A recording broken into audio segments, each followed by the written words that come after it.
If you've felt silenced, dismissed, or disconnected from your voice, you are not alone. Healing doesn't happen all at once, but every small act of expression becomes a thread that brings you closer to your truth. In part one, we explored some signs that your throat chakra may have been impacted by silencing. Now, in part two, we'll walk through 5 strategies that you can use for healing practices and reconnecting with your truth and your voice, healing spiritually, emotionally, and physically. Number 1, hum, sing, or whistle. Let sound move through you. So you don't need to perform, just make sound. Talk, even to yourself. But humming is one of the simplest and most effective ways to help activate and regulate your throat chakra. It stimulates the vagus nerve and it soothes the nervous system. When I was in the early stages of my throat chakra healing, even in my late 30s, I learned to whistle. My whole life, I was not able to whistle. My whole life, I could never whistle. But somehow, through the process of starting to try to heal my throat chakra and intentionally making sound, I just figured it out one day.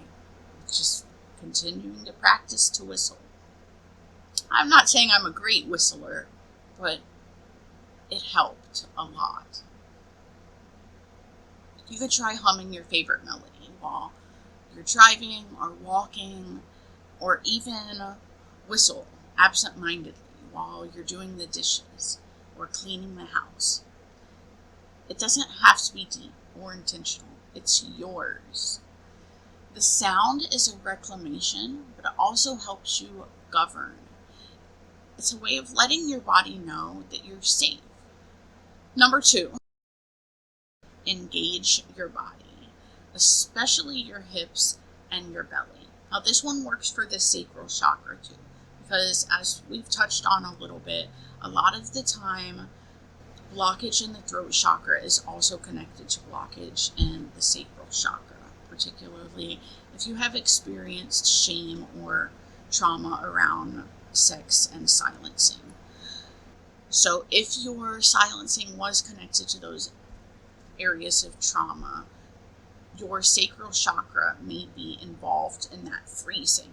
And by engaging your hips and your belly through things like dancing, stretching, massaging, simply feeling your space and yourself especially while you breathe and while you hum or while you whistle and move, you can release a lot of that blockage energy or whatever is creating the tension, creating that silencing. Let your pelvis and your hips and your throat reconnect. They're energetically linked. They're both centers of expression and creativity, and one often mirrors the other. Number 3, create something, create anything. Not only does it not need to be perfect, it doesn't even have to be good. Just create it and know that it's valuable because it's something you created. Whether you're drawing, singing, scribbling, cooking, taking a picture, creating a garden, a collage, any of those things. Whatever makes you feel alive and helps you to recognize that you can express yourself will help you to build the confidence and the ability to keep creating and to keep expressing yourself. Let it be an offering to yourself, to the gods, to your own energy, not a performance, but a recognition that you are a creative being and that you can express yourself in countless ways. Even if it's a small gesture, you can let go of that belief, I have nothing to say, because every act of expression says, I exist, I matter, my voice matters. Number 4, journal or speak out loud, unfiltered and just for you.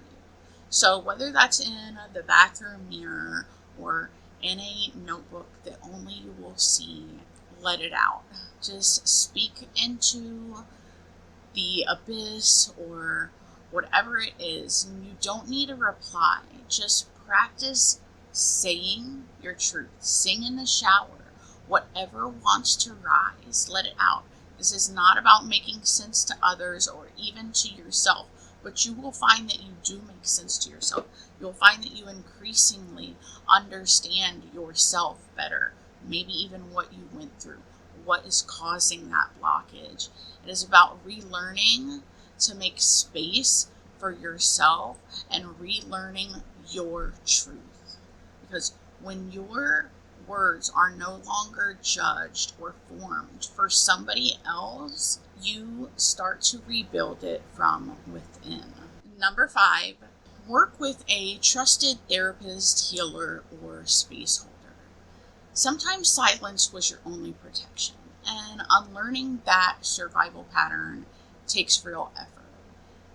It can take support from others, and sometimes you have to consciously create those supports, reach out to people and make those connections and figure out who it is you can trust. But there are people that you can trust. There are people you can connect with and communicate with. And when people can hold that space for you, when you let people hold that space for you, you're reminding yourself through your heart, you're sending that message through your throat and to your brain that you have trust, that you have safety, that what you're expressing is valid and it's real and it's valuable.